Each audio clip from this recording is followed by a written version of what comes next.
The house is mine, not his, I told my mother-in-law while she introduced my husband's new woman. The room went silent. My name is Sarah, and 8 weeks ago I thought I had it all figured out. 7 years with Marcus Bennett, 4 of them married, and I genuinely believed we were partners in every sense of the word. God, was I blind? The signs were everywhere, but I chalked them up to work pressure.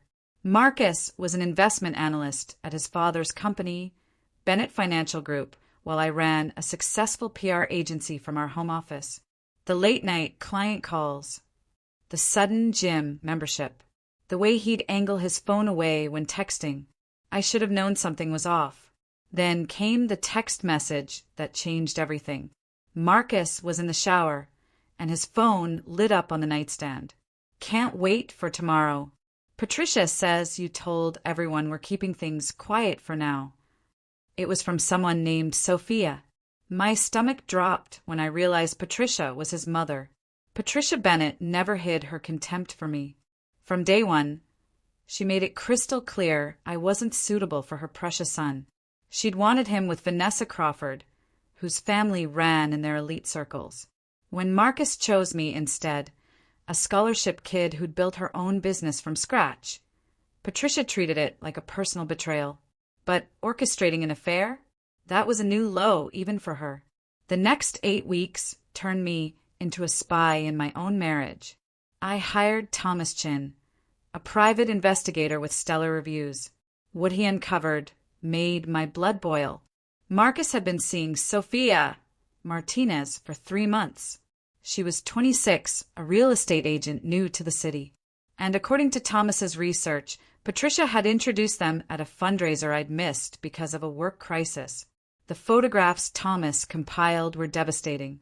Marcus and Sophia at restaurants I'd never heard of, holding hands in the park where he'd proposed to me, kissing outside the gym where we supposedly worked out together. But what really got me was learning that Patricia had been hosting intimate dinner parties where Sophia played the girlfriend while I was allegedly on business trips that never actually happened. As heartbroken as I was, I'm nothing if not strategic. My father taught me chess growing up, and his advice echoed in my head. Never make a move until you see the entire board. So I studied that board very, very carefully. First, I pulled every legal document from our marriage. My attorney had insisted on a prenup when we got engaged. Marcus hadn't liked it, but I'd explained that protecting my business wasn't negotiable. That prenup was airtight. What's mine stayed mine, what's his stayed his. And the house, that gorgeous 5-bedroom Victorian that Patricia loved bragging about, I'd purchased it entirely with my money before the wedding. My name was the only one on the deed. Next, I documented everything. Every bogus business expense Marcus charged to our joint account. Every client dinner that was actually a date with Sophia. Every lie about his location. I monitored our joint accounts in real time, screenshotting every transaction. I'd built a spreadsheet that would make a forensic accountant weep with joy. Then I made my strategic moves. I quietly opened separate accounts and redirected my business income while keeping just enough in our joint accounts to avoid suspicion. I met with my divorce lawyer, Jennifer Liu, who'd handled my business contracts for years. I updated my will, my insurance policies, everything. I even changed the locks on my downtown office, where I'd been planning to relocate full-time. But most importantly, I planned the perfect reveal. Patricia's holiday celebrations were legendary productions. Thanksgiving had been awkward, Marcus distant, Patricia making pointed comments about couples growing apart, and finding happiness elsewhere. But Christmas was her masterpiece, a formal dinner for 30 of their closest friends and family. When Patricia called to confirm we'd attend, her voice dripped with false warmth. "Sarah, dear, I hope you don't mind, but I've invited a lovely young woman named Sophia. She's new in town and has no family nearby. You know I can't bear anyone being alone for the holidays." I could hear the smugness radiating through the phone. She thought she was cornering me, forcing me to watch my husband's mistress play house at their family gathering. What she didn't realize was that she'd just handed me the perfect stage. The week before Christmas, I went shopping, not for gifts, but for the perfect outfit. I chose a stunning emerald dress that Marcus had always loved, paired with diamond earrings he'd given me for our anniversary. I wanted to look absolutely radiant when their world imploded. I also made one final call. I reached out to my sister Kate and my best friend Michelle, asking them to be available after Christmas dinner. I didn't explain everything, just that I might need support. Both promised to keep their phones close. Christmas arrived bright and cold. Marcus was unusually attentive that morning, bringing me coffee in bed and complimenting my appearance. I wondered if guilt was eating at him, or if Patricia had coached him to be extra sweet before they ambushed me. We arrived at the Bennett estate at 6:30 sharp. The house looked like a magazine spread. Twinkling lights, perfect garlands, everything meticulously arranged. Patricia greeted us at the door in a navy dress that probably cost more than most people's car payments. "Sarah, darling, you look lovely," she said, air-kissing my cheek with all the warmth of a reptile. Come in, come in. Everyone's so excited to see you both." The living room was packed with the usual crowd. Marcus's father, Robert, his sister, Julia, and her husband, David. Various aunts, uncles, cousins, and family friends I'd known for years. But sitting prominently beside Patricia's usual spot was a young woman I'd never met in person, though I'd studied enough surveillance photos to recognize her instantly. Sophia Martinez was exactly what I'd expected. Tall, blonde, polished to perfection. She wore an ivory dress that was expensive but appropriately modest for a family dinner. When Sophia saw Marcus, her face lit up in a way that might have broken my heart if I hadn't been so prepared. "Marcus," Patricia called out, "come meet Sophia. I've told her so much about you." I watched my husband's performance with grudging admiration. He managed to look surprised and pleased while shaking Sophia's hand, holding it just slightly too long. "Sophia, what a pleasure," he said warmly. "Mom mentioned you were new to the area." "Yes, I moved from Seattle about 9 months ago," Sophia replied, her voice friendly and open. "Your mother has been incredibly welcoming. She's told me wonderful things about your whole family." I stood there smiling, playing the role of the devoted wife, while my marriage disintegrated before my eyes. Several people tried including me in conversation, but I could feel the undercurrent of anticipation. Patricia's closest friends, women who'd always treated me with barely concealed disdain, were watching me with poorly hidden excitement. Dinner was announced at 7:30, and Patricia had clearly orchestrated the seating. Marcus was positioned directly across from Sophia, while I was relegated to the far end between his elderly Uncle Edward and his cousin's wife, Lauren, who'd always been kind to me. The conversation flowed through familiar territory. Robert's latest sailing trip, Julia's kids' achievements, the family's upcoming vacation to the Caribbean. But Patricia kept steering everything back to Sophia, praising her career, her education, her family background. Sophia graduated from Stanford Business School, Patricia announced during the salad course. "Just like our Marcus. They have so much in common." "How interesting," I replied smoothly, meeting Sophia's eyes across the table. Business school must have been quite an experience. I went straight from undergrad into starting my own company, so I sometimes wonder what I missed. Sophia smiled politely. "Oh, there's nothing wrong with learning by doing. Patricia mentioned you have your own PR firm." "That's right. We specialize in crisis management and reputation recovery. It's fascinating how quickly a solid reputation can crumble and how much work it takes to rebuild trust once it's shattered." Marcus shifted uncomfortably, but Patricia pressed forward. "Sophia works in real estate. She's already one of the top agents at her firm." "Real estate is such a relationship-driven business," I observed. "Trust is everything, isn't it? Clients need to know their agent has their best interests at heart, not some hidden agenda." The conversation continued through the main course, with Patricia becoming increasingly bold in praising Sophia and increasingly pointed in her comments about young people finding their true paths and life taking unexpected turns. During the roasted duck course, I noticed Sophia stealing glances at Marcus when she thought no one was watching. There was genuine affection in her eyes, which almost made me pity her. She had no idea she was being used as a pawn just as much as I was. "Sophia, tell us about your family," Patricia prompted. "I understand your father is in finance as well." "Yes, he's a wealth management advisor in Seattle," Sophia replied, sitting straighter. "He actually went to Stanford Business School too, about 20 years before Marcus." "How wonderful!" Patricia exclaimed as if this was the most delightful coincidence. "Marcus, didn't you say you were thinking about expanding the firm's wealth management services?" Marcus nodded, playing his part. "We've been considering it. Having someone with that background would be valuable." I watched this performance with growing fascination. They'd clearly rehearsed this, probably multiple times. Patricia was systematically establishing Sophia's credentials, her family connections, her potential value to Bennett Financial. It was like watching a job interview disguised as dinner conversation. "And you mentioned you're originally from Washington State?" Robert asked, seemingly oblivious to his wife's machinations. "That's right, Bellevue. My family has a place on the Sound there. Nothing too fancy, just a small cottage we've had for generations." I nearly choked on my wine.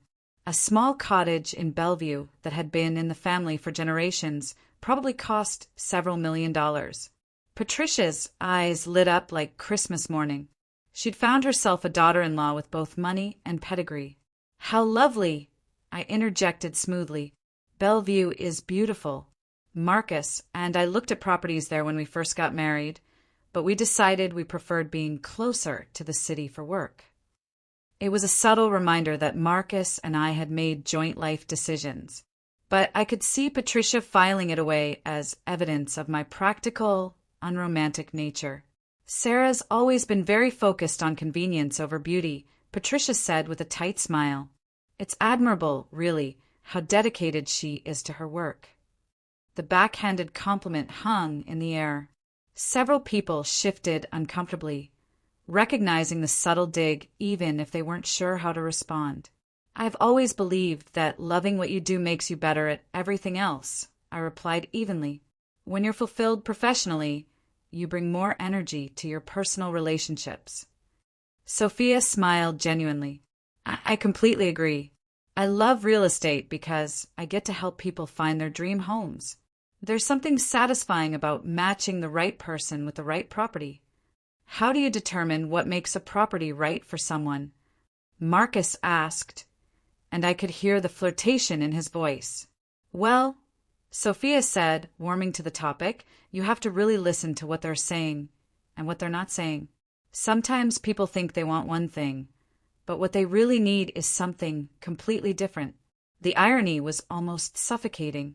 Lily was unknowingly describing exactly what Patricia had done to her. Convinced her she wanted Marcus, when what she really needed was to run far away from this family. "That sounds like quite a skill," Julia commented. "You must be very perceptive about people's motivations." "You do have to be," Sophia agreed. "Unfortunately, not everyone is honest about their situation. I've had clients lie about their budget, their timeline, even their relationship status. It makes everything much more complicated." Marcus went completely still. Patricia's jaw tightened almost imperceptibly. Sophia had just unknowingly described her own situation perfectly. "Honesty is so important in any relationship," I said, looking directly at Sophia, professional or personal. "Once trust is broken, it's nearly impossible to rebuild." "Absolutely," Sophia said earnestly. "I always tell my clients we can work through almost anything as long as we're honest from the start." The conversation was becoming almost surreal. Sophia kept making points that undermined her own position without realizing it, while Marcus grew more uncomfortable and Patricia worked harder to steer things elsewhere. "Sophia, you must tell us about that lovely property you sold last month. Patricia interjected quickly. The one with the beautiful garden. But before Sophia could answer, Uncle Edward, who'd been quietly working through his third glass of wine, spoke up. You know, this reminds me of when I was in commercial real estate years ago. Had this client once who was married but told everyone he was single. Caused quite a mess when the truth came out. The table fell silent except for the soft clink of silverware. Edward continued obliviously. Fellow thought he was being clever, keeping his wife in the dark while he looked at properties with his girlfriend. But the girlfriend found out. The wife found out.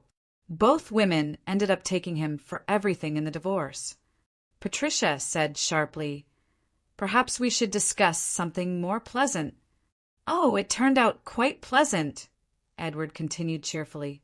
The wife got everything she was owed. The girlfriend realized she'd dodged a bullet. Both women ended up much happier without him. Funny how these things work out. I raised my wine glass slightly toward Edward. "To justice," I said quietly, but loud enough for the table to hear. Sophia was looking increasingly uncomfortable, though I wasn't sure if she understood why Edward's story was relevant.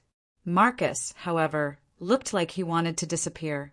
"Well," Patricia said brightly, "shall we move to dessert? I made my famous lemon tart." As Patricia bustled around serving dessert, I caught Lauren beside me giving me a meaningful look. She leaned over and whispered, "Are you okay, honey? You seem tense tonight." I smiled at her gratefully. Lauren had always been observant and kind. "I'm fine," I whispered back, "just taking in the family dynamics."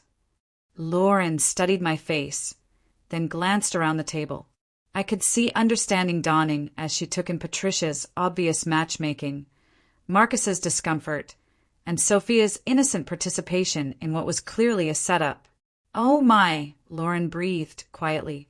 "Sarah, do you need—" "I've got it handled," I assured her softly. "But thank you." Lauren squeezed my hand under the table, and I felt genuinely grateful for her kindness. The lemon tart was admittedly delicious. Patricia might be a master manipulator, but she was also an excellent baker. I savored each bite, knowing it would likely be the last time I'd taste her famous dessert. "This is incredible, Mrs. Bennet," Sophia said enthusiastically. "Would you be willing to share the recipe?" "Oh, it's a family recipe," Patricia replied with false modesty. "I only share it with family members." The implication was unmistakable. Once Sophia married Marcus, and I was gone, she'd be worthy of the precious tart recipe. It was such a petty power play, but it perfectly captured everything wrong with Patricia's worldview. "That's a shame," I said conversationally. "I've been asking for that recipe for 7 years. I guess I never quite made it into the inner circle." The comment was light enough to seem like a joke, but pointed enough to make several people uncomfortable. Julia looked mortified. Robert frowned at his wife. Even Sophia seemed to sense the underlying tension. "Sarah, you know that's not," Patricia started. But I held up my hand. "It's fine, Patricia. I understand. Some things are reserved for blood relatives and future daughters-in-law." The emphasis on future was subtle but unmistakable. Sophia looked confused, glancing between Patricia and me as if trying to understand why a recipe was causing tension. It was then, watching Sophia's genuine bewilderment and Patricia's satisfied smirk, that I realized the full cruelty of this situation. Patricia wasn't just trying to humiliate me. She was using Sophia to do it, all while keeping Sophia in the dark. Sophia thought she was at a family dinner making friends. She had no idea she was the weapon Patricia was wielding against me. That realization crystallized my resolve. When Patricia made her grand announcement, I would make sure Sophia understood exactly how she'd been used. It was during dessert that Patricia finally made her move. She stood, raising her wine glass and gesturing toward Sophia. "Everyone, I'd like you to know Sophia here. She'll be perfect for Marcus after the divorce." The words hit like a bomb. Every conversation stopped. Uncle Edward nearly dropped his fork. Julia gasped audibly. Even Robert, who clearly hadn't been informed of his wife's plan, looked stunned. But I was ready. I calmly reached for my water glass, taking a slow sip while every eye in the room focused on me. Then I looked up with my brightest smile. "How thoughtful," I said sweetly, turning to Sophia. "Did they mention that the house Marcus and I live in is in my name, and that there's a prenuptial agreement protecting every significant asset?" Marcus went completely still, his wine glass frozen halfway to his lips, his face draining of color as he realized the trap they'd walked into. Sophia's confident smile faltered as she looked between Patricia and Marcus, confusion replacing her earlier composure. "I'm curious, Sophia," I continued, my voice conversational. "When exactly did you and Marcus start your relationship? Was it before or after the fundraiser in June where Patricia introduced you?"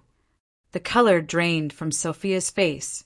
I'm not sure what you're implying." "I'm not implying anything. I'm stating facts, like the fact that you've been seeing my husband for 3 months, or that you've been to Bellini's 8 times together. They have excellent security cameras, by the way.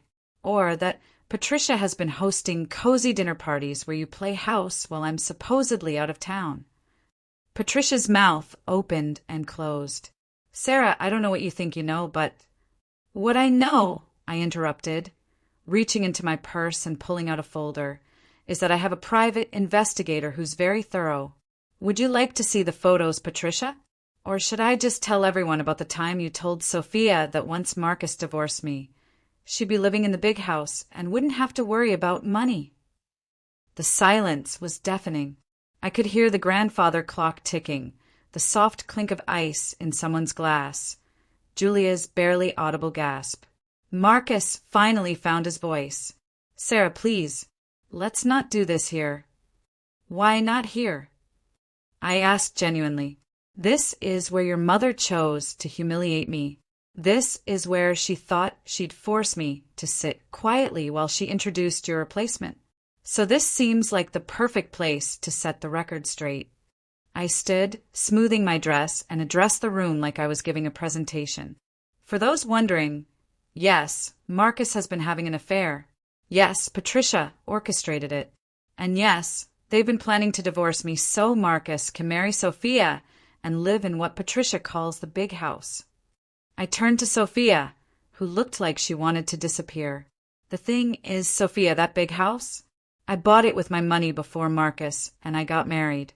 And according to our prenup, it remains mine regardless of what happens to our marriage." Sophia's voice was barely a whisper. "Marcus told me you were separated.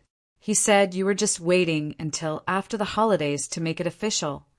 Did he also tell you about the joint account he's been using to pay for your dates? The one I've been monitoring? Or that the business trips I've been taking that gave you 2 time alone were fictional?" Marcus stood abruptly, his chair scraping the floor. "That's enough, Sarah." "Is it? Because I haven't covered everything. Should I mention that you've been telling Sophia I'm emotionally distant and that we haven't been intimate in months? Because that's interesting considering we were together 3 nights ago." Sophia made a wounded sound and looked at Marcus with betrayal in her eyes. "You said you were sleeping in the guest room. You said you, too, weren't, that you hadn't." He lied, I said simply. "About many things." Patricia finally found her voice, though it came out as a screech. "How dare you come into my home and make these accusations? Marcus deserves better than someone who cares more about business than her own marriage." "You're absolutely right," I agreed. "Marcus does deserve better. He deserves someone who's honest with him, someone who doesn't orchestrate affairs, someone who doesn't manipulate him into betraying his wife." I looked around the room at the shocked faces. For those wondering what happens now, I've already prepared divorce papers. They'll be filed tomorrow morning. But I wanted everyone to know the truth first. Lauren beside me reached over and squeezed my hand. "Sarah, honey, I'm so sorry." "Thank you," I said genuinely. "I appreciate that. And I want everyone to know this wasn't a decision I made lightly. I tried to save my marriage. I tried to figure out what I'd done wrong. I looked directly at Marcus, who was staring at his plate, but then I realized I hadn't failed at anything. I'd been loyal, supportive, and loving for 7 years. I built a successful business while supporting my husband's career. I tried to build relationships with his family, even when they made it clear I wasn't welcome. Patricia started to object, but I held up my hand. I'm not finished. You see, having your own business in crisis management teaches you to plan for every contingency. So while Marcus was planning his new life with Sophia, I was planning too. I pulled out a thick stack of papers from my folder. These are copies of every transaction Marcus made using our joint accounts for his dates with Sophia. Restaurants, gifts, even the hotel room you two used last weekend while I was supposedly visiting my sister. Sophia buried her face in her hands. Marcus looked ill. The total comes to $11,000 over 3 months, I continued, which according to our prenup constitutes financial infidelity and gives me grounds to pursue additional damages. Robert finally spoke, his voice gruff with embarrassment. Sarah, perhaps we should discuss this privately. With respect, Robert, there's nothing private about it anymore. Your wife made sure of that when she invited Sophia to publicly humiliate me. I turned to Sophia one final time. I don't blame you entirely, Sophia. Marcus is very charming when he wants to be, and Patricia can be convincing. But you should know that the man you thought you were in love with has been lying to both of us. Sophia looked up with tears in her eyes. I'm so sorry. I really thought Marcus said you two were already separated. She showed me pictures of Marcus looking miserable and said you were cold and career-obsessed. I'm sure she did, I replied gently. Patricia's never approved of me. But Sophia, think about this. If Marcus was willing to lie to me for 3 months, if he was willing to use our joint money to wine and dine you, if he was willing to let his mother orchestrate an affair rather than having an honest conversation about problems in our marriage, what does that tell you about his character? The room was so quiet I could hear the furnace kicking on. Finally, Julia broke the silence. Sarah, I had no idea any of this was happening. I know, I said, my voice softer. Most of you didn't, and I don't hold that against anyone. But I needed you all to know the truth before you started hearing Patricia's version. I gathered my purse and folder, preparing to leave. The divorce will be final in 60 days. Marcus can stay in the house until then, but after that, he'll need to find somewhere else to live. I'll be moving my business downtown full-time. Marcus finally looked up at me, and for a moment, I saw a flash of the man I'd fallen in love with. Sarah, please, can't we talk? Can't we try to work it out? Work what out, Marcus? The lies? The cheating? The fact that your mother has been actively sabotaging our marriage for 3 months while you went along with it. He opened his mouth to respond, but I held up my hand. Actually, don't answer, because here's what I've realized. I don't want to work it out. I don't want to be married to someone who solves problems by having affairs. I don't want to be part of a family that thinks humiliation is entertainment. I looked around the room one last time. To those of you who've been kind over the years, thank you. I'll miss you. To those who haven't, well, I won't. As I headed toward the door, Sophia called out, Sarah, wait. I turned to see her standing, pale but determined. I'm sorry. I'm so sorry. I never would have if I'd known he was lying. I believe you, I said honestly. But Sophia, you need to ask yourself why Patricia was so eager to break up her son's marriage. And you need to ask Marcus why he was so willing to let her. Patricia stood then, her face flushed with anger. You self-righteous little... Robert's voice cut through his wife's rage. Sit down, Patricia. You've done enough. I smiled at Robert, a man who had always been kind despite his wife's attitude. Thank you for 7 years of kindness, Robert. I'll always be grateful. And then I walked out of the Bennett family home for the last time. The next morning, my phone rang at 7. It was Sophia. Sarah, I hope it's okay that I'm calling. I got your number from, well, Marcus had it in his phone. It's fine, I said, surprised. What can I do for you? I ended it, she said simply. Last night, after you left. I told Marcus I couldn't be with someone who could lie so easily to someone he claimed to love. I'm sorry, I said, and I meant it. I know you cared about him. I thought I did, but you were right. If he could lie to you for 3 months, what was he doing to me? And Patricia? Sophia's voice trailed off. What about Patricia? She called me last night after I got home. She was furious that I'd ruined everything. She said I was just like you, too independent and too difficult. She said I'd never find another man as good as Marcus. I couldn't help but laugh. Well, that's Patricia for you. The thing is, Sophia continued, I realized while she was screaming at me that she didn't care about Marcus's happiness or mine. She just wanted to win. She wanted to prove she could break up your marriage and control her son's life. That's exactly right, I confirmed. I was never the problem. You wouldn't have been the solution. Patricia just wanted control. We talked for another 15 minutes. Sophia told me she was considering moving back to Seattle, that the whole experience had left her feeling manipulated. I found myself giving her advice about trusting her instincts and not letting others define her worth. It was strange bonding with my husband's mistress over how we'd both been manipulated by his mother. The divorce proceedings went smoothly. Liam didn't contest anything, probably because the evidence against him was overwhelming. The house remained mine, along with my business and all personal assets. Marcus kept his share of our joint savings and his belongings. 2 months later, I ran into Julia at the grocery store. She looked embarrassed when she saw me, but I smiled and approached her. How are you, Julia? I'm so sorry, Sarah. About everything. About Christmas dinner, about Mom, about Marcus. I had no idea. I know you didn't. How is Marcus? She sighed. He moved in with Mom and Dad temporarily. He's been pretty miserable, actually. I think he's starting to realize what he lost. And Patricia? Julia actually laughed, though it sounded pained. She's been telling everyone who'll listen that you trapped Marcus with a prenup and that you seduced him away from his true love. Most people aren't buying it, especially after Sophia left town and told her side to several mutual friends. Sophia left. Yeah, about a month ago. But before she did, she had lunch with several women who were at Christmas dinner. She told them everything.